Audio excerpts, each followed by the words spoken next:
আসসালামু আলাইকুম। আমি শাহ মোহাম্মদ মুস্তাকিম। আপনাদেরকে পিএইচপি ভিডিও টিউটোরিয়ালে জানাচ্ছি স্বাগতম।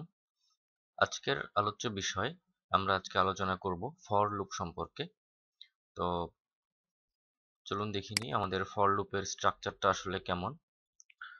তো অন্যান্য যে লুপগুলো হোয়াইল লুপ এবং ডু হোয়াইল লুপ, ওই লুপগুলোতে যেরকম আমাদের যেসব ফেজগুলো রয়েছে, ফর লুপেও আমাদের সেম সেই সংখ্যক ফেজগুলো আমরা দেখতে পাচ্ছি। যেমন আমাদের প্রথমেই এখানে আছে ইনিশিয়ালাইজেশন ফেজ, তারপর আমাদের আছে টার্মিনেশন ক্রাইটেরিয়া, এবং তারপরে আমাদের আছে ইনক্রিমেন্ট অথবা ডিক্রিমেন্ট, এবং সবশেষে আমাদের আছে এক্সিকিউশন। তো এখানে মেইন যে পার্থক্য সেটা হচ্ছে যে আমাদের আসলে হোয়াইল লুপের সাথে ফর লুপের স্ট্রাকচারের একটাই পার্থক্য, যে আমাদের এখানে আসলে তিনটা ফেজই আসলে শুরুর দিকেই বলে দিতে হয়, ফরের ভিতরে ব্র্যাকেটের ভিতরে বলে দিতে হয়, এবং মাঝখানে প্রত্যেকটা এখানে আসলে তিনটা স্টেটমেন্ট, এটা একটা স্টেটমেন্ট, এটা আরেকটা স্টেটমেন্ট, এবং সব শেষে স্টেটমেন্টের শেষে আসলে সেমিকোলনটা লাগে না, বাট প্রথম দুইটা স্টেটমেন্টের শেষে সেমিকোলন দরকার। এবং আসলে ব্র্যাকেটের ভিতরে, থার্ড ব্র্যাকেটের ভিতরে যে ফর লুপের যে স্ট্রাকচার সেটার ভিতরে থাকে আমাদের এক্সিকিউটেবল যে কোডগুলো। সো আমরা সরাসরি এখন কোডে চলে যাই, আমাদের বুঝতে সুবিধা হবে।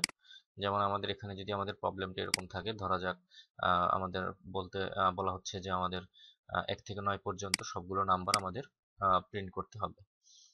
সো আমরা আসলে এখানে হ্যালো ওয়ার্ল্ড ইকো করলে চলবে না, আমাদেরকে আসলে ইকো করতে হবে ইকো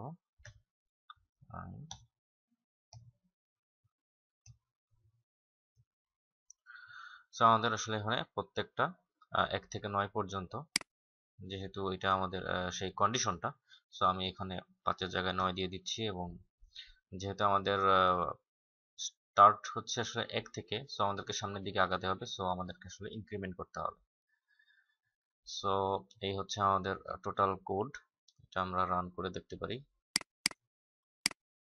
সো আমাদের 1 থেকে 9 পর্যন্ত প্রিন্ট হয়ে গিয়েছে। সিমিলারলি আসলে আমাদের ফর লুপই বলি বা হোয়াইল লুপই বলি, যে কোনো লুপেই আমরা আসলে আমাদেরকে এরকম যদি উল্টো কথাটা বলে, যে আমাদেরকে 9 থেকে 1 পর্যন্ত যদি প্রিন্ট করতে বলে, তাহলে আমরা এরকম করতে পারি যে আমাদের 9 থেকে শুরু হলো, এবং আমাদের এই জায়গায় আমাদের ডিক্রিমেন্ট করতে হবে, এবং এই কন্ডিশনটাও আসলে তখন চেঞ্জ করে দিতে হবে। সো এবার আমরা 9 থেকে 1 পর্যন্ত প্রিন্ট করতে পারবো। সো 9 থেকে 1 পর্যন্ত আমাদের প্রিন্ট হয়ে গেছে। সো এই হচ্ছে আমাদের ফর লুপের কাজ। ফর লুপটা এভাবে আমরা কাজ করতে পারি। সো আমরা এখন কনসেপ্ট যদি বলি, যে আমাদের আসলে আরো দুটো কনসেপ্ট বাকি রয়ে গিয়েছে আসলে, যেটা আমরা এখন আলোচনা করব, সেটা হচ্ছে যে একটা লুপ কি করে ব্রেক করতে হয়, এবং একটা লুপ কি করে কন্টিনিউ করতে হয়। সো লুপ ব্রেক করা এবং লুপ কন্টিনিউ করা, এই দুইটা কনসেপ্ট আমাদের দেখা প্রয়োজন। যেটা হচ্ছে আসলে দেখা গেছে স্পেসিফিক কোনো একটা কন্ডিশনে বা স্পেসিফিক কোনো একটা স্টেটে আমাদের লুপটাকে যদি ব্রেক করে দিতে হয়, আমাদের তো অলরেডি কিন্তু লুপ ব্রেক করার অপশন এখানে আমরা দিয়ে দিচ্ছি, কন্ডিশন আমরা দিয়ে দিচ্ছি। তারপরেও যদি আমাদের রান টাইমে কখনো আমাদের স্ট্যান্ডার্ড যেই লুপ এন্ড করার যে ক্রাইটেরিয়া, যে স্ট্যান্ডার্ড যে কন্ডিশন, এই কন্ডিশন ছাড়াও যদি আমাদের আরো কোনো এরকম কোনো কন্ডিশন থেকে থাকে, যে আমাদের আসলে মাঝপথে যদি এরকম কোনো কন্ডিশনের সম্মুখীন হয়, তাহলে আমাদের লুপটা সেখানেই থেমে যাবে। তো সেটা আচ্ছা ইচ্ছে করলে আমরা দিয়ে দিতে পারি। তো সেটা করার জন্য আসলে আমাদেরকে এরকম একটা কন্ডিশন আমরা দিয়ে দিতে পারি, যদি ইফ যদি i এর ভ্যালু ইজ ইকুয়াল টু, যদি আসলে 9 থেকে কমতে কমতে ধরা যাক যদি i এর ভ্যালু 5 হয়ে যায়, তাহলে আমরা ব্রেক করে দিতে পারি লুপটা। সো এটা, এই ব্রেক আসলে পিএইচপির একটা কিওয়ার্ড, এবং এই ব্রেক করার সিস্টেম আসলে নট অনলি পিএইচপি ল্যাঙ্গুয়েজ, আমাদের প্রায় সব ধরনের প্রোগ্রামিং ল্যাঙ্গুয়েজেই ব্রেক করার মেকানিজমটা আসলে আছে। সো এটা আসলে আমরা যেহেতু ইফ কন্ডিশন দিয়েছি, আমরা এক লাইনেই জিনিসটা লিখে ফেলেছি। সো ইচ্ছা করলে 2 লাইনেও লেখা যেতে পারে, কোনো সমস্যা নেই। সো যদি 9 থেকে কমতে কমতে 5-এ এসে যায়, তাহলে কিন্তু সে ব্রেক করে ফেলবে। সো লুপটা আসলে যতবার ঘোরার কথা ছিল ততবার লুপটা ঘুরবে না। সো আমরা আসলে আউটপুটটা যদি দেখি, তো আউটপুটটা এরকম হবে। সো আমাদের 9 থেকে প্রিন্ট করতে করতে 6 পর্যন্ত এসে কিন্তু সে থেমে গিয়েছে। 5 যখন হয়েছে তখন কিন্তু আর সে ব্রেক করে নাই, তখন কিন্তু সে আর লুপটা কন্টিনিউ করে নাই, তখন সে ব্রেক করে ফেলেছে।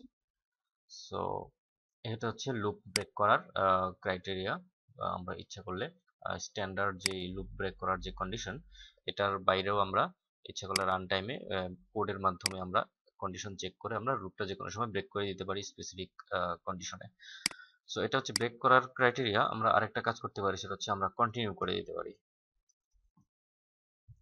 সো এই কন্টিনিউ এর মানে হচ্ছে আমরা যখন কন্টিনিউ করব কোনো লুপ, কন্টিনিউ করা মানে হচ্ছে পরবর্তী যে এই কন্টিনিউ এর পরে যদি কোনো অংশ থাকে এই ফরের ভিতরে অথবা লুপের ভিতরে, এই কন্ডিশন এই কন্টিনিউ এর ভিতরে মানে কন্টিনিউ এর পরবর্তীতে যে অংশটা থাকবে সেই অংশটা আসলে এক্সিকিউট হবে না। মানে সেই অংশটাকে সে ইগনোর করে, আই মিন লাইক এরকম কমেন্ট হয়ে যাওয়া। কন্টিনিউ এর পরবর্তী যতগুলো লাইন থাকবে সবগুলোই আসলে মানে একটা কমেন্ট হয়ে যাওয়ার মতো আর কি জিনিসটা। সো এখানের কোডগুলো থাকবে বাট কোডগুলো এক্সিকিউট হবে না। সো যে ধাপে সে এই কন্ডিশনটা ফুলফিল করবে সেই ধাপটা সে কন্টিনিউ করবে, মানে পরবর্তী কোডগুলো সে আর এক্সিকিউট করবে না, না করে সে উপরে পরবর্তী লুপে চলে যাবে, পরবর্তী ধাপে সে চলে যাবে। যেমন এখানে বলা হচ্ছে যে যখন i এর ভ্যালুটা 5 হয়ে যাবে কমতে কমতে, তখন সে এই ইকোটা আর করবে না, কারণ এই ইকো আছে আসলে কন্টিনিউ এর নিচে। সো আসলে এই ইকোটা আর সে করবে না, না করে সে i এর ভ্যালুটা 1 কমিয়ে দিবে আবার। সো আসলে 5 যখন, তখন আর 5টা প্রিন্ট হবে না, পরবর্তী সংখ্যাগুলো প্রিন্ট হবে। সো আমরা একটা আউটপুট দেখে নিতে পারি, তাহলে আমাদের বুঝতে সুবিধা হবে।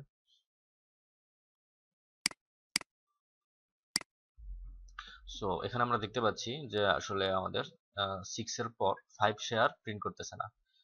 সো 5 প্রিন্ট করতেছে না কারণ হচ্ছে আসলে এখানে যখন 5 এ আসতেছে তখন সে আর ইকো ইনস্ট্রাকশনটা এক্সিকিউট করতে পারতেছে না, কারণ তাকে বলা হচ্ছে যে তুমি কন্টিনিউ করো। তার মানে কন্টিনিউ এর পরবর্তীতে যা কোড আছে কোনো কিছুই আর তার দেখার দরকার নেই, কি আছে না আছে, সে পরবর্তী ইটারেশনে চলে যাচ্ছে। সো এই হচ্ছে লুপ ব্রেক করা এবং লুপ কন্টিনিউ করার মধ্যে পার্থক্য, এবং এই দুটো কনসেপ্ট আসলে আমাদের প্রায়ই কাজে লাগবে। আমরা পরবর্তীতে যখন কোডিং করতে যাব রিয়েল ওয়ার্ল্ডে আমাদের প্রায় সময় কাজে লাগতে পারে। সো আজকের পর্যন্ত এখানেই শেষ।